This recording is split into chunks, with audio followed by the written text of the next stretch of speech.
Hey, welcome to The Explainer. Today, we're diving into a concept that might just be the most valuable skill you can have in the 21st century: deep work. The author Cal Newport even calls it a superpower, and well, we're about to find out why. So let's start with a feeling I think we all know, that constant, nagging battle against distraction. And it turns out this isn't just in our heads.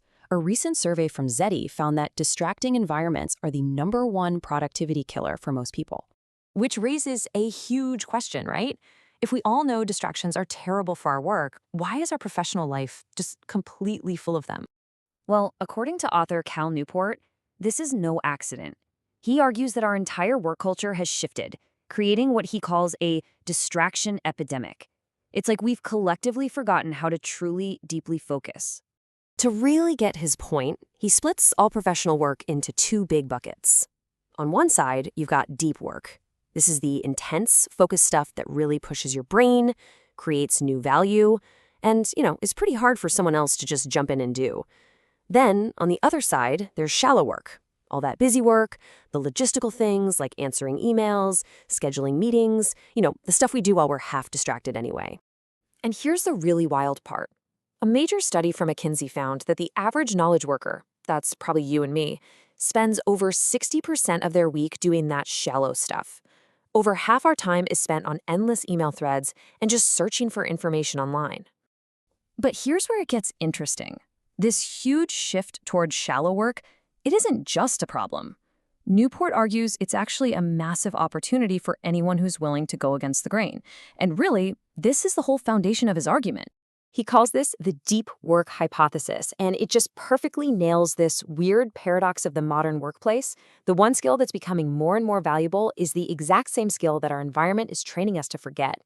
So, to see what this actually looks like in the real world, let's talk about a guy named Jason Ben, a young financial consultant who was kind of stuck in a classic shallow work job. I mean, Jason's story is the perfect example. He realized his job was so shallow that an Excel macro could literally do it. So he quits to learn coding, but his brain is so wired for a distraction he just can't focus. He takes his radical step. He locks himself in a room with nothing but textbooks and note cards, forcing himself to go deep.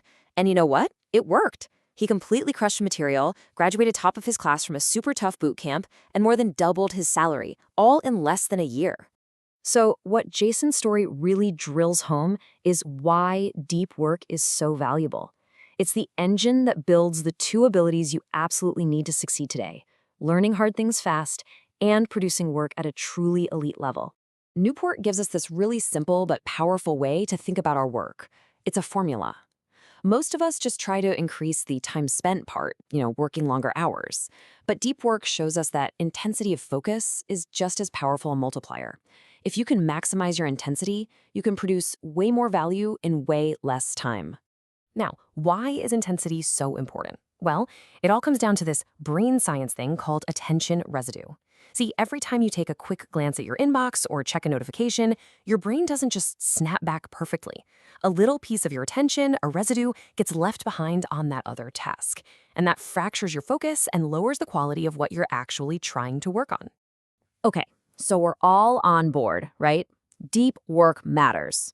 But the million-dollar question is, where on earth do you find the time for this kind of intense, uninterrupted focus? Well, that same Zeti survey actually gives us a massive clue. Over half of all workers say they feel most productive in the morning, between about 8 and 11 a.m. For most of us, this isn't just a feeling, it's our peak cognitive window. The takeaway here is so simple, but it's a total game changer. Protect your morning hours like they're gold. Treat them as sacred. No meetings, no email, no random distractions, just pure, focused, deep work on what matters most. Okay, but let's be real for a second. What about those huge, scary projects where you're so stuck you don't even know where to begin? That friction to just get started can feel, overwhelming. There's a sociologist named Howard Aldrich who has this brilliant insight.